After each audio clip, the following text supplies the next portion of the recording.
آپ نے کہا تھا کہ گستاخی کی سزا ظاہر پر دی جائے گی، لیکن اگر ہم باقی سزاؤں کو بھی دیکھیں، سب سے بڑی سزا جو قتل کی سزا ہے، تو وہاں پر بھی انٹینشن کو ملحوظ خاطر رکھا جاتا ہے. جو قتل خطا ہے اس کے لیے الگ سزا ہے، اور جو جان بوجھ کر قتل کرنا ہے اس کے لیے الگ سزا ہے. تو یہاں پر آپ یہ کیسے کہہ سکتے ہیں کہ انٹینشن کو نہیں دیکھا جائے گا، صرف ظاہر کو دیکھا جائے گا؟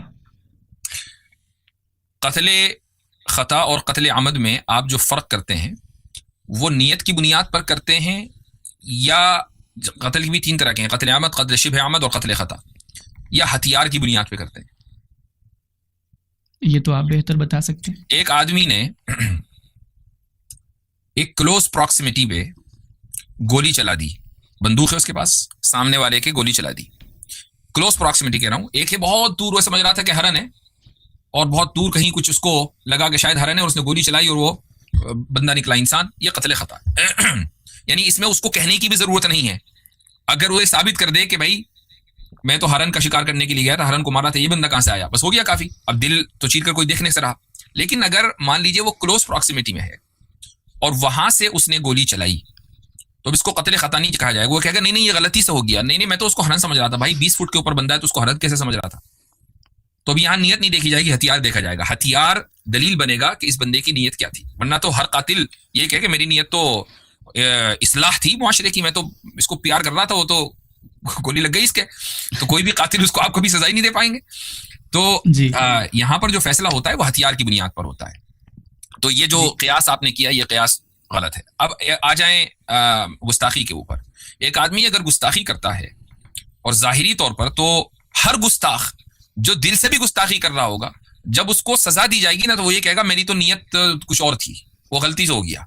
تو پھر تو لا اینڈ آرڈر کبھی بھی مینٹین ہو ہی نہیں پائے گا. تو یہ دیکھا جائے گا نا کہ اس کی یعنی اس نے واقعی ظاہراً گستاخی کی ہے یا اس نے گستاخی نہیں کی ہے. دل میں اس کا اعتقاد ہے، دل میں کچھ بھی ہو، اس کے اوپر کوئی سزا نہیں ہے. لیکن اگر زبان سے اس نے کہا ہے اور یا لکھ دیا ہے، اس نے کوئی بات لکھ دی ہے گستاخی والی، تو آبویسلی اس کے اوپر سزا جاری ہوگی. لیکن میں نے ابھی جیسے کہا کہ افغانستان کے تعلق سے جو قوانین آئے ہیں، جو صرف وہ ایک قانون میں نے پڑھا، 2-3 اور قوانین میرے ذہن میں اس وقت نہیں ہے، لیکن وہ والا قانون چونکہ آئی کیچی تھا کہ ہاں یہ انہوں نے ایک نئی بات نکالی ہے. اور اس کی وجہ یہ ہے کہ اس میں توہین رسالت والے مسئلے میں کہ اگر کوئی شخص توبہ کر لیتا ہے تو اس کو پھر اتنے سال کی سزا ہے، شاید 2 سال کی سزا ہے یا 6 سال کی، میرے ذہن میں نہیں ہے. لیکن اگر وہ دوبارہ پھر اگر یہ حرکت کرتا ہے تو اس کا مطلب یہ ہے، اب یہ ثابت ہو گیا کہ یہ آدمی گستاخ ہے، جبھی تو ریپیٹ کر رہا ہے نا. پہلی بار آپ نے ایک مرتبہ بینیفٹ آف ڈاؤٹ دے سکتے ہیں، دوبارہ تو نہیں دیں گے.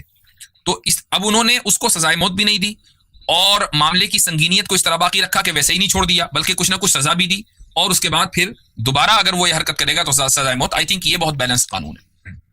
جی مفتی صاحب، ایک جو آپ نے یہ بات کی تھی کہ اگر ہم نیت کو دیکھیں تو وہ تو سزا کے ٹائم پہ جو ہے وہ مجرم بھی، گستاخ جو اصل میں ہوگا وہ بھی معافی مانگ لے گا اور وہ کہے گا کہ میری نیت گستاخی کی نہیں تھی.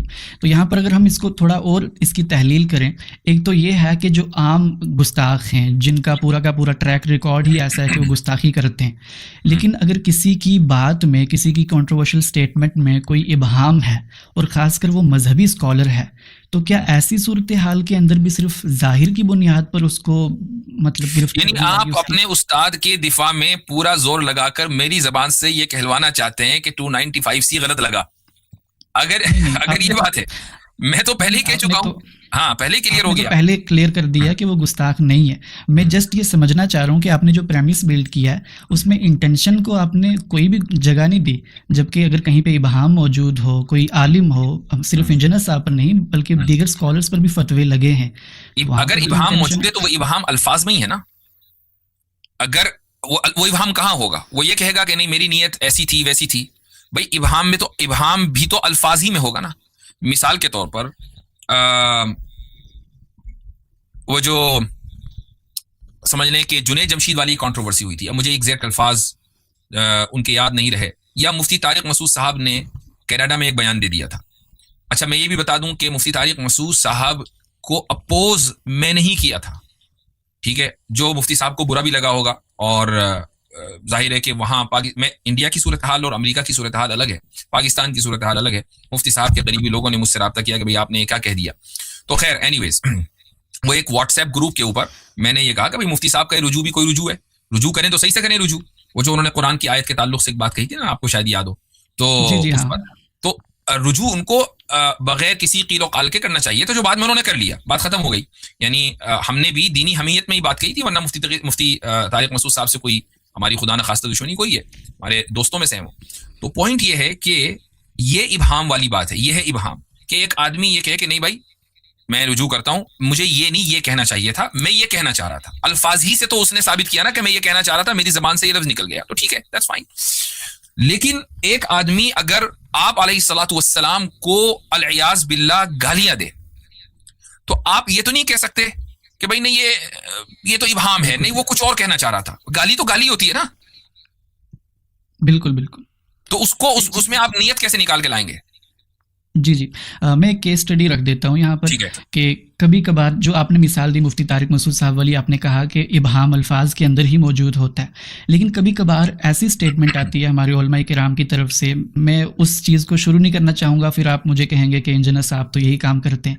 جسٹ میں اشارہ کر دیتا ہوں کہ جو ہمارے بریلوی مکتبہ فکر کے کچھ علماء ہیں انہوں نے گرفت کی ہمارے دیوبند کے اکابرین کی، تو وہاں پر تو ایسی اسٹیٹمنٹس ہیں جن کے ابہام کے اندر بھی مطلب ہم ڈاؤٹ فل ہیں، صرف ہمیں انٹینشن بچاتی ہے ان پر تکفیر کا فتویٰ نہ لگانے کی کہ وہ بہت جید عالم تھے، تو وہ نعوذ باللہ ایسی بات نہیں کر سکتے. ایسا نہیں ہے کہ صرف انٹینشن بچاتی ہے کہ جی نہیں نیت یہ تھی، نہیں، بلکہ یہ آپ مجھے اس طرف لے جا رہے ہیں کہ جس موضوع کے اوپر میں عام طور سے گفتگو نہیں کرتا ہوں اور نہ ہی میری نہ میں کرنا چاہتا ہوں، اور اس کی وجہ ہے کہ چونکہ ہمیں اپنے میدان کی حفاظت کرنی ہے.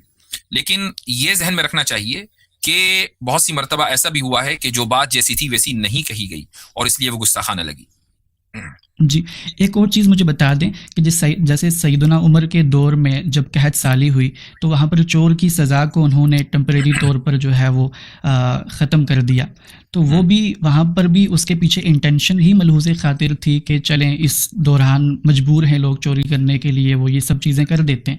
تو کیا اس چیز کا اجتہاد یہاں پر نہیں کیا جا سکتا کہ گستاخی میں بھی انٹینشن دیکھی جائے گی؟ نہیں ایسا نہیں ہوتا ہے کہ یعنی لوگوں کو گستاخی کرنے کی ایسی کیا نوبت آ رہی ہے کہ گستاخی نہیں کریں گے تو بھوکے مر جائیں گے، کیا ایسی کوئی سینیریو ہے؟ نہیں میں علماء کا دفاع کر رہا ہوں کہ علماء پر نہیں لگنی چاہیے.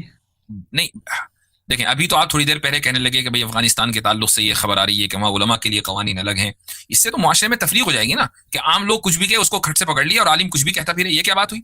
اگر عالم گستاخی کرے گا تو اس کے اوپر بھی سزا ہوگی، اور عامی اگر گستاخی کرے گا تو اس کے اوپر بھی سزا ہوگی. شرط یہ ہے کہ گستاخی ثابت ہونی چاہیے، یہ شرط ہے، گستاخی ثابت ہونی چاہیے بلا قیل و قال کے، بغیر کسی ابہام کے. اور اب ابہام بھی الفاظی میں نکلے گا، یعنی اگر ایک آدمی لکھ رہا ہے الیاذ باللہ گالی دے رہا ہے تبھی تو گستاخی ثابت ہوگی نا، اس کے علاوہ اور کون سے ثابت اور کس طریقے کیا طریقہ ہے ثابت کرنے کا. لیکن اگر ایک آدمی یہ کہہ رہا ہے کہ نہیں یہ اسٹیٹمنٹ ہے، اس کے دو معنی نکلتے، میں نہیں، میرا یہ والا معنی مراد ہے، ہاں میں اس سے بھی رجوع کرتا ہوں اور مجھے اس سے بہتر الفاظ کا انتخاب کرنا چاہیے تھا، تو یہ حق آپ عالم کو بھی دیں اور عامی کو بھی دیں، دونوں کو حق برابر ہونا چاہیے. میں سمجھ گیا آپ کی بات.